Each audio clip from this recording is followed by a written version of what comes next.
ഹരേ കൃഷ്ണ. സർവം കൃഷ്ണാർപ്പണമസ്തു. രാധേ രാധേ ശ്യാം. ഏവർക്കും പ്രാണവൃന്ദാവനിലേക്ക് സ്വാഗതം. ഇന്ന് മറ്റൊരു അത്ഭുത കഥയുമായിട്ടാണ് നമ്മൾ എത്തിയിട്ടുള്ളത് കേട്ടോ. ഒരമ്മയുടെ അത്ഭുതകരമായിട്ടുള്ള കഥ. ആടിയ എണ്ണ ഉപയോഗിച്ച് അവർക്കുണ്ടായ മാറ്റങ്ങൾ കേട്ടു നോക്കിയാലോ. ശബ്ദം അല്പം കുറവാണെങ്കിലും ഏതൊരു ഭക്തൻ്റെയും കണ്ണ് നിറയ്ക്കുന്ന ഒരു വലിയ അനുഭവമാണ് അമ്മ നമ്മളോട് പങ്കുവയ്ക്കുന്നത്. ശ്രദ്ധയോടെ കേട്ടു നോക്കൂ. നിങ്ങളുടെ സമയം ഒരിക്കലും പാഴാവില്ല. തീർച്ചയായിട്ടും കേൾക്കാൻ കാതോർത്തിരിക്കാം. ഗുരുവായൂർ ഭക്തയാണ് ഞാൻ. പണ്ടൊക്കെ വല്ലപ്പോഴൊക്കെ വരുമായിരുന്നു. ഇപ്പോൾ അടുത്ത ഇടകൊണ്ട് ഞാൻ എല്ലാ മാസങ്ങളിലും വരും. അങ്ങനെ എൻ്റെ മോളെ ഫസ്റ്റ് ജോലി കിട്ടാൻ വേണ്ടി അഗസ്റ്റ് പരിപാടി നേർന്നു. എൻ്റെ മോന് പുറത്ത് പോകാനുള്ള അനുഗ്രഹം ഭഗവാൻ സാധിച്ചു തന്നു. ആദ്യത്തെ ശമ്പളത്തിൽ അഗസ്റ്റ് നടത്തി. അപ്പോൾ ആടിയ എണ്ണ കിട്ടിയായിരുന്നു, എല്ലാ നിവേദ്യങ്ങളും കിട്ടിയായിരുന്നു. ആ ആടിയ എണ്ണ കൊണ്ടുവന്ന് ഞാൻ വീട്ടിൽ വെച്ച്. എനിക്കതിൻ്റെ മാഹാത്മ്യം കറക്റ്റായിട്ട് എനിക്കറിയത്തില്ല. പിന്നെ ഞാൻ യൂട്യൂബ് ചാനലിലൂടെ എല്ലാം ഇങ്ങനെ കണ്ടു വന്നത് കൊണ്ട് അപ്പം അതിൻ്റെ മഹത്വം എനിക്ക് മനസ്സിലായി. ഞാനങ്ങനെ അത് ഉപയോഗിക്കാൻ തുടങ്ങിയപ്പോൾ നമുക്ക് എന്തെങ്കിലുമൊക്കെ ബുദ്ധിമുട്ട് വരുമ്പോൾ, എനിക്ക് വേരിക്കോസ് വെയിനും കാലുവേദനയും ജോലി ചെയ്യാനുള്ള, ഒരു ഷോപ്പിലാണ് ജോലി ചെയ്യുന്നത്. രാവിലെ ഞാൻ പ്രാർത്ഥിക്കും. വൈകിട്ട് വിളക്ക് എത്തിക്കാനോ വീട്ടിലാരോ അതിന് ഇല്ല. പിന്നെ ഞാൻ വൈകിട്ട് രാത്രി 8-9 മണിയാണ് വീട്ടിൽ വരും. പിന്നെ വീട്ടിലെ ജോലിയെല്ലാം ഒതുക്കി പിന്നെ കുളിച്ച് വൃത്തിയായതിനു ശേഷം എല്ലാം ഒതുക്കിയതിന് ശേഷം ഞാൻ ഭഗവാനോട് കുറേ നേരം പ്രാർത്ഥിക്കും. നമുക്ക് പ്രാർത്ഥനയല്ലാതെ വേറൊന്നുമില്ലല്ലോ നമ്മുടെ ജീവിതത്തിൽ. പ്രാർത്ഥിക്കും, പിന്നെ ബുക്കിനകത്ത് എഴുതും. ഇതൊക്കെ തന്നെയാണ് എൻ്റെ ഒരു ഭഗവാനുമായിട്ട് ഞാൻ കുറേ സമയം ചിലവിടും. ഒരു മണിക്കൂർ എന്നല്ല, 1.5-2 മണിക്കൂറൊക്കെ ഞാനത് ചിലവിടും. അപ്പോൾ ഉറക്കം കണ്ണി പിടിക്കുന്നിടം വരെ കുളിച്ച് വൃത്തിയായി വിളക്കിന് മുമ്പ് എന്നിട്ട് ഞാൻ ഇടും. അങ്ങനെ എനിക്ക് അന്നേരം തോന്നി, ആടിയ എണ്ണ ഉപയോഗിച്ചാലെന്നത്. ഞാനപ്പോൾ നാക്കിൽ തൊടുകയും ചെയ്യും. ആ എണ്ണ എൻ്റെ കാലിലൊക്കെ ഇട്ട് അപ്പോൾ എനിക്ക് ജോലി ചെയ്യാനും കാലുവേദനയൊക്കെ അതെല്ലാം ഒരുവിധമൊക്കെ ആ എണ്ണയിൽ നിന്ന് എനിക്ക് ഫലം മനസ്സിലായി. അപ്പോൾ എൻ്റെ അമ്മയ്ക്ക് ഞാൻ കൊണ്ടുകൊടുത്തു. എൻ്റെ അമ്മയ്ക്ക് നടക്കാൻ വയ്യാതെയും വേദനയൊക്കെ. അപ്പോൾ അമ്മയ്ക്ക് അത് ഉപയോഗിച്ചപ്പോൾ അമ്മ പറഞ്ഞു, ഇനിയും തരണേ, ഇനി കുറച്ച് മാത്രമേ ഇരിക്കുള്ളൂ. ഒരു ദിവസം എൻ്റെ ഹസ്ബൻഡിന് അതിയായ നെഞ്ചുവേദന. പുള്ളിക്ക് 2 പ്രാവശ്യം അറ്റാക്ക് വന്നതാണ്. 3ാമത്തെ അറ്റാക്കാണോ എന്നൊരു സംശയം. അപ്പോഴേ ഞാൻ പറഞ്ഞു, അപ്പോൾ കിടന്ന് നിലവിളി, ഭയങ്കരമായ പ്രശ്നം എൻ്റെ ഹസ്ബൻഡ്.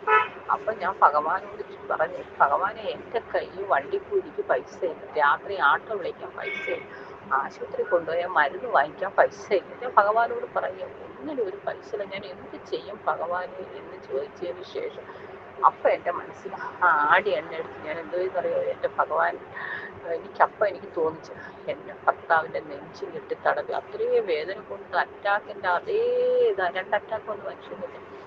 അപ്പോൾ ഞാൻ നാക്കിൻ്റെ തൊട്ട് ആ നെഞ്ചത്ത് വിട്ട് ഞാൻ പറഞ്ഞു, ഭഗവാനെ വിളിക്കാൻ പറഞ്ഞു എൻ്റെ ഭർത്താവിനോട്. ഭഗവാനെ വിളിക്കുന്നു ഞാൻ. എന്നിട്ട് ഭഗവാനോട് പറഞ്ഞു, ഭഗവാനെ, ഞങ്ങൾക്ക് ഒന്നുമില്ല, സത്യം പറഞ്ഞു ഒന്നുമില്ല. ആശുപത്രി പോകാൻ പൈസ ഇല്ല, പിന്നെ ആട്ടോ വിളിക്കാൻ പൈസ ഇല്ല. ആ 12:30 മണിക്ക് എങ്ങനെ ഞാനൊരു പെണ്ണ് പോവും? ഒന്നിനും ആരെ വിളിക്കും? അപ്പോൾ എൻ്റെ ഫോണിലും പൈസ ഇല്ല. ആരെങ്കിലും ഒന്ന് വിളിക്കണമെന്ന് വെച്ചാൽ ഫോണിലും പൈസ ഇല്ല. അപ്പം ഞാൻ പ്രാർത്ഥിച്ച് എൻ്റെ ഭർത്താവിനിട്ട്, എൻ്റെ ഭർത്താവിൻ്റെ വേദന എങ്ങനെ പോയി, എല്ലാം എങ്ങനെ പോയി, നാട്ടിൽ അത് ഒഴിക്കും എങ്ങനെ പോയെന്ന് എനിക്കറിയില്ല. എനിക്ക് അപ്പോഴേ എനിക്ക് വിശ്വാസം, എൻ്റെ ഭർത്താവ്, എൻ്റെ കൃഷ്ണൻ എൻ്റെ കൂടുണ്ട്, എൻ്റെ ഗുരുവായൂരപ്പൻ എൻ്റെ കൂടുണ്ടെന്നുള്ളൊരു അവസ്ഥ എനിക്ക് മനസ്സിലായി. പിന്നെ ഇപ്പം എനിക്കൊരവസ്ഥ, അപ്പം അന്ന് മുതൽ ഞാൻ ഉപയോഗിക്കാൻ തുടങ്ങി. നമുക്ക് ഓരോ അസുഖങ്ങളും ഓരോ കാര്യങ്ങൾ വരുമ്പോൾ ഞാൻ ആ ആടിയ എണ്ണയിൽ നല്ലോണം നമ്മൾ ഇപ്പോൾ എവിടെന്ന് വെച്ചാൽ ഈ നവംബർ 21-ാം തീയതി ഞാൻ ഭഗവാനെ തൊഴുത് വിളക്ക് കത്തിച്ച് ഇതെല്ലാം കഴിഞ്ഞതിന് ശേഷം ഞങ്ങൾക്ക് ഇവിടെ ഒരു മൂർത്തി ക്ഷേത്രമുണ്ട്, അമ്മച്ചിക്ക് മൂർത്തി ക്ഷേത്രം. അവിടെ ഞാൻ രാവിലെ വെള്ളിയാഴ്ച തൊഴാൻ പോയി. ഈ നവംബർ 21 തൊഴുത് അവിടെയുള്ള എല്ലാം കഴിച്ചിട്ട് ഞാൻ തിരിച്ചു വരുന്ന വഴിക്ക് എന്നുവെച്ചാൽ മോക്ക് സമയം കൊള്ളത്തില്ല എന്ന് വെച്ചത് കൊണ്ടാണ് ജോലിസ് നോക്കിയപ്പോൾ മോക്ക് ശത്രുദോഷം, മോക്ക് ഭയങ്കര, മോൾ പഠിക്കാൻ പോയി പുറത്ത്. അപ്പോൾ ആ ഒരു ഇത് വെച്ചുകൊണ്ട് എനിക്കങ്ങ് ഭയങ്കര ടെൻഷൻ. അങ്ങനെ എല്ലാ ആഴ്ചയിലും മുടങ്ങാതെ ഞാൻ വെള്ളിയാഴ്ച ആ അമ്പലങ്ങളിൽ ഒരു ദിവസം ഒരു കുഴപ്പമില്ലാതെ അപ്പം ഞാനിങ്ങനെ റോഡ് സൈഡിൽ കൂടെ വരുന്നു. ഓട അപ്പുറം കിടക്കും, ഓടയെല്ലാം മൂടിയിട്ടിരിക്കും. ഇങ്ങനെ വന്നപ്പോൾ എങ്ങനെ ഞാൻ മറിഞ്ഞു വീണെന്നൊന്നും അറിയില്ല. ഞാൻ കമന്നടിച്ചിട്ട് വീണ് എൻ്റെ ചെരുപ്പ് പോയി. കാല് മുറിഞ്ഞ് മുട്ട് രണ്ടും തൊലിഞ്ഞ് വാരി മുറിവായി, നടക്കാൻ വയ്യ. കൈ മൊത്തവും മുറിഞ്ഞ് ചുണ്ട് പൊട്ടി. ഞാൻ എങ്ങനെയൊക്കെ ബസ്സിൽ കയറി. അപ്പോൾ എനിക്ക് ജോലിക്ക് വരാനും പറ്റത്തില്ല, നടക്കാനും പറ്റത്തില്ല. ഞാൻ ഇവിടെ വന്ന് ലീവും പറഞ്ഞ് ഞാൻ എൻ്റെ വീട്ടിൽ പോയി വായും കഴുകി മുഖവും കഴുകി ഞാൻ ഈ ആടി എണ്ണ എടുത്ത് ഞാൻ ഉപയോഗിച്ച് കുടിക്കുകയും ചെയ്ത്. ചുണ്ടിൽ വിട്ട്, കയ്യിൽ വിട്ട്, കാലിൽ വിട്ട്. എന്നിട്ട് പോയി കിടന്നത് മാത്രം ഓർമ്മയുണ്ട്. ഉച്ചയായപ്പം ഞാൻ എഴുന്നേറ്റ് നോക്കി. ഒരാൾ പറഞ്ഞാൽ വിശ്വസിക്കില്ല, ആര് പറഞ്ഞാലും വിശ്വസിക്കുന്നില്ല. എൻ്റെ കൈ മുറിഞ്ഞ മുറിവിൽ ഒരു പാട് കൂടിയില്ല. ബ്ലഡ് ഒലിച്ചു വന്ന് ഞാൻ എൻ്റെ കാലിലെ വേദന മാറി. കാലിൽ ചെറിയ മുറിവ് ഇന്നും ഇച്ചിരി ഉണങ്ങാനുണ്ട്, അത്രയും ഒന്ന്. കയ്യിലെ മുറിവ് പോയി, എൻ്റെ ചുണ്ടിലെ മുറിവ് പോയി. എൻ്റെ ഭഗവാൻ എനിക്ക് സാധിച്ചു തന്നെ. ഞാൻ എത്ര പറഞ്ഞാലും, ആരോട് പറഞ്ഞാലും എനിക്കെൻ്റെ ഭഗവാനോട് എത്ര നന്ദി പറഞ്ഞാലും തീരില്ല. ആ ഒരു അനുഭവം എനിക്കുണ്ടായി. എന്ന് വെച്ചാൽ ഞാൻ ഇന്ന് നാളെ ഒരാഴ്ചയാവുന്നുള്ളൂ. എൻ്റെ മുറിവുകൾ എങ്ങനെ ഉണ്ടെങ്കിൽ എൻ്റെ കയ്യിൽ ഒരു മുറിവ് കൂടിയില്ല. എന്ന് വെച്ചാൽ അത്രയ്ക്ക് മുറിഞ്ഞ്, കയ്യിലൊക്കെ ബ്ലഡ്, ചുണ്ടിലും ബ്ലഡ്, കാലിലെ ബ്ലഡ്, മൊത്തം നടക്കാൻ പറ്റും. ഇന്ന് ഞാൻ ജോലി ചെയ്യാൻ വന്ന് എനിക്ക് മുട്ട് മടക്കാൻ പറ്റുന്ന ആ ആടി എണ്ണയിലാണ് ഞാൻ നിന്നത്. എനിക്ക് എത്ര പറഞ്ഞാലും മനസ്സിലാകത്തില്ല. ഭഗവാൻ നമ്മുടെ കൂടെ ഉണ്ടെന്നുള്ളൊരു അത്രയേറെ ഞാൻ വിശ്വസിക്കുന്നു. ഒരുപാട് കഷ്ടപ്പാട് കാര്യങ്ങളുണ്ട്, പക്ഷെ നമ്മളെല്ലാം മറക്കും. എൻ്റെ ഭഗവാന്റെ കൂടെ നമ്മൾ ചെലവഴിക്കുന്നത് എല്ലാം മറക്കും. അത് എത്ര പറഞ്ഞാൽ ആരോട് പറയണമെന്ന് അറിയില്ല. അപ്പോഴാണ് ഈ ചാനൽ കണ്ട് ഞാനിത് മെസ്സേജ് അയക്കുന്നത്. ആരോടും പറഞ്ഞാൽ നമ്മുടെ മനസ്സന്നിട്ട് എൻ്റെ കൂടെ ഗുരുവായൂർ വരുന്ന ആ കൊച്ചിനോട് ഞാൻ പറഞ്ഞു. ആ കൊച്ചാണ് എന്നെ കൊണ്ടുവരുന്ന 3-4 മാസം കൊണ്ട് ഗുരുവായൂർ അമ്പലത്തിൽ ഞാൻ വരും. ഇപ്പം ഈ 2 മാസം കൊണ്ട് ഏകാദശി വ്രതം എടുക്കുന്ന എനിക്ക് ദൈവത്തോടടുക്കണം. നമ്മളിപ്പോൾ ഈ അനുഭവിക്കുന്ന ചിലപ്പോൾ നമ്മൾ നിത്യ പാവങ്ങളോ എന്തോ എന്നറിയില്ല. പക്ഷേ കണ്ണിൽ കൊള്ളാന്ന് പിരികത്ത് കൊണ്ട് പോയെന്ന് പറഞ്ഞു ഭഗവാൻ ആണ്.